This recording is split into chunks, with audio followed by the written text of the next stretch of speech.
Good evening students, कैसे हैं आप सभी लोग। बच्चों, आज हम क्लास में पढ़ रहे थे अंडरस्टैंडिंग सेकुलरिज्म। तो चलिए इस चैप्टर को थोड़ा सा आगे बढ़ाते हैं। मैंने आपको बताया था अंडरस्टैंडिंग सेकुलरिज्म का मतलब है कि धर्मनिरपेक्षता की समझ। और धर्मनिरपेक्षता के बारे में जैसा कि मैंने थोड़ा सा पिछले चैप्टर में भी आपसे जिक्र किया था, देखिए मैं डायरेक्टली वो पेज खोल देता हूँ। ये सेकुलरिज्म, तो मैंने इसके बारे में आपको बताया था ना कि स्टेट का अपना कोई धर्म नहीं होगा, किसी एक धर्म के बारे में बात नहीं करेगा।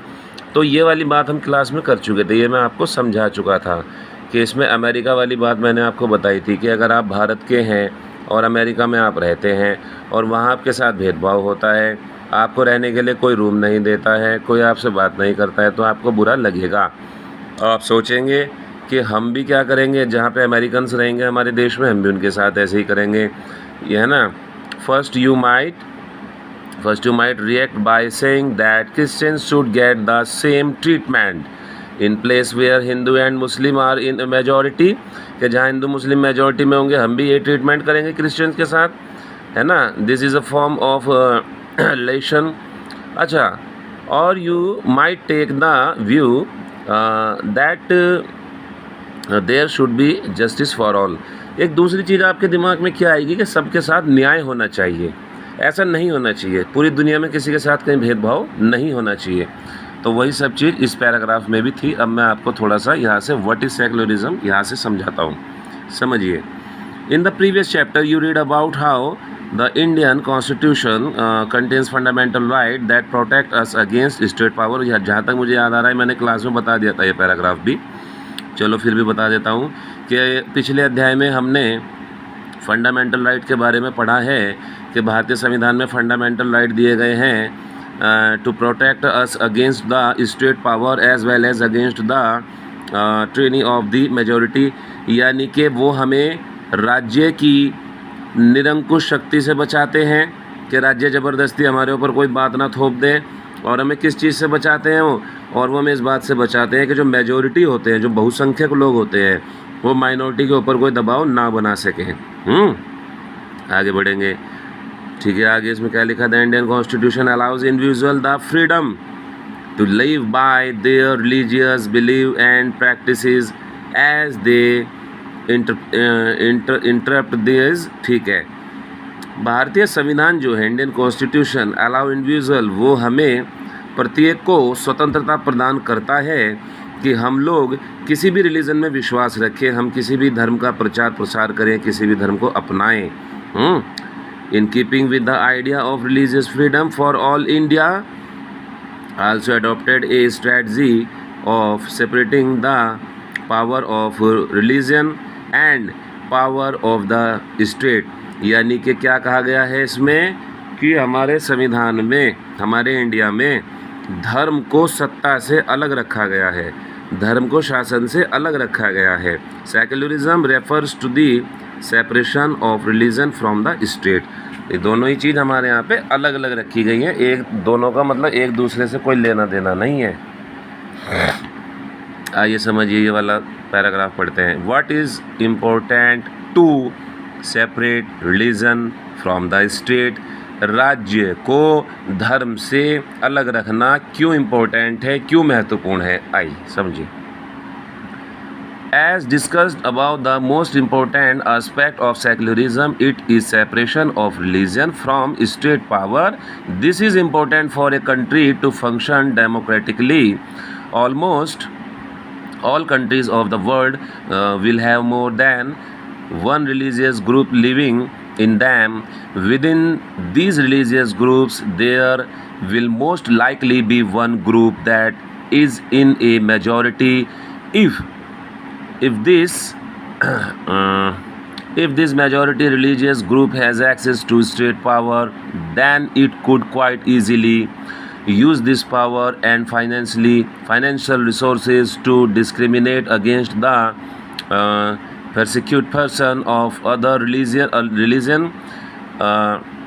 This tyranny of the majority could result in the discrimination ये क्या लिखा है, cautions and at times even the killing of religious minorities. The majority could quite easily prevent minorities from practicing their religions.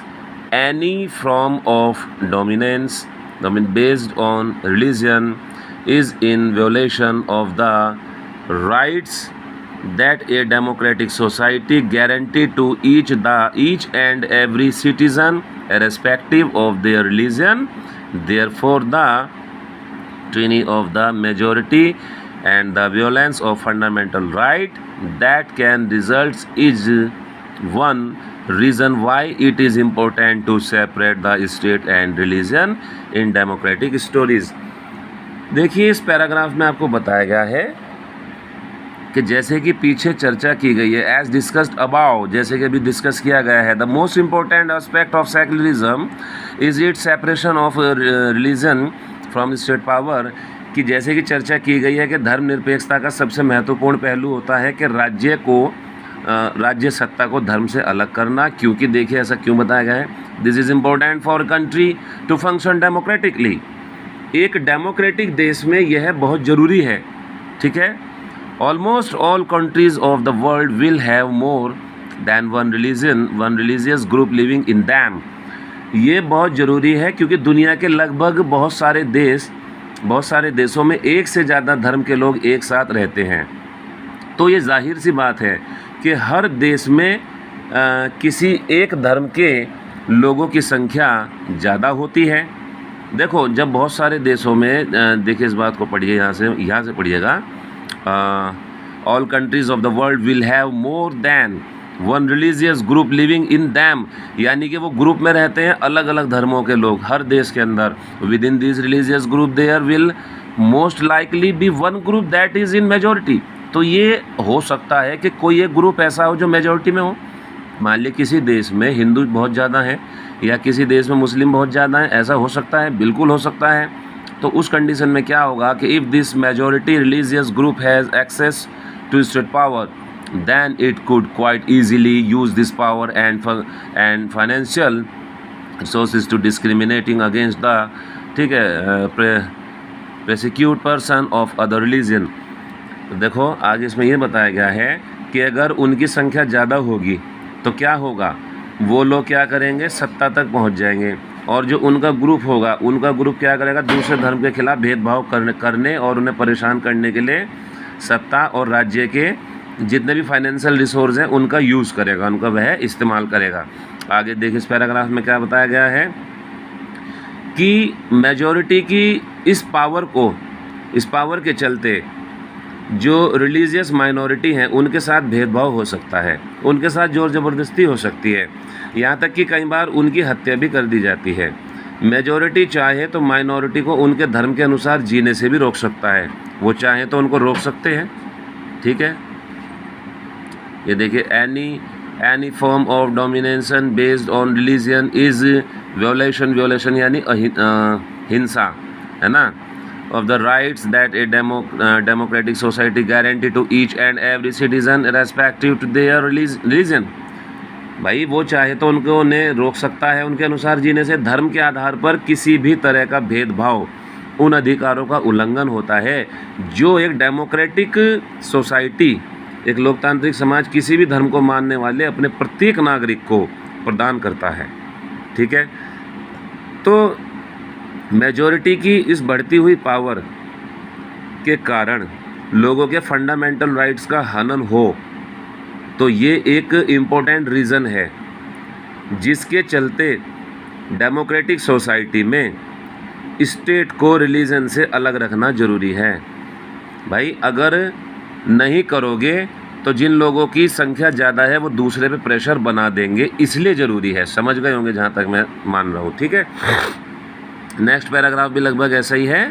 Another reason that is important to separate religion from the state in democratic societies is because we also need to protect the freedom of individual to exit from their religion, embrace another religion or have the freedom to interpret religious teaching differently। देखो बच्चों, इस paragraph को समझो, इसमें क्या बता रहे हैं आपको। Another reason that it is important to separate religion from the state in democratic societies is because, यानी कि दूसरा कारण क्या है सत्ता को धर्म से अलग रखने का? दूसरा कारण बहुत महत्वपूर्ण है, वो ये है कि लोगों को धार्मिक चुनाव के अधिकार की रक्षा करनी, लोगों के धार्मिक चुनाव के अधिकारों की रक्षा करनी। We also need to protect the freedom of individual to exit from their religion, embrace another religion और have the freedom to interrupt religious teaching differently. लोगों के यहाँ पे धार्मिक चुनाव की रक्षा करनी है। अनदर इसका जो कारण है, इसका अर्थ ये होता है कि किसी देश के किसी भी व्यक्ति को एक धर्म से निकलने और दूसरे धर्म को अपनाने का अधिकार होता है, या अपने हिसाब से वो उसकी मतलब की व्याख्या कर सकता है। रिलीजियस टीचिंग जिसको कहते हैं, अपने हिसाब से मतलब धर्म की व्याख्या करता है, उपदेश देता है, इस चीज़ की उसे स्वतंत्रता होती है, वो कर सकता है। तो अगर हम ये वाली चीज़ नहीं रखेंगे धर्म की स्वतंत्रता, तो ऐसा फिर होगा ही नहीं। इसलिए ज़रूरी है ये। तो आगे आप समझ लीजिए। To understand this point better, let's take the practice of untouchability. You might feel that you dislike this practice within Hinduism and therefore you want to try and reform it. देखिए इसमें क्या बताया कि आइए देखते हैं untouchability क्या होती है। छुआछूत या भेदभाव, ऊंची जाति और छोटी जाति का भेदभाव।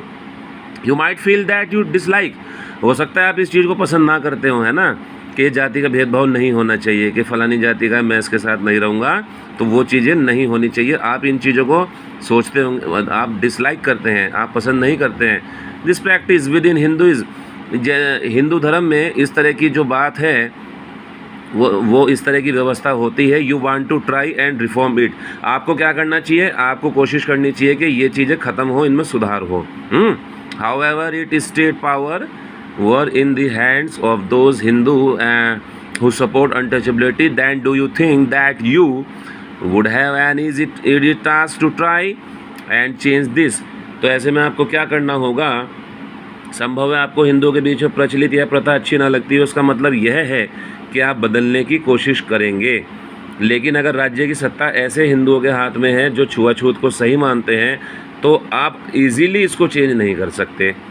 अगर सत्ता उन लोगों के हाथ में है जो इसको सपोर्ट करते हैं, तो आपके बस की नहीं है, तो आप ये सब चीज़ें बदल नहीं सकते, तब आपके लिए बहुत मुश्किल हो जाएगा।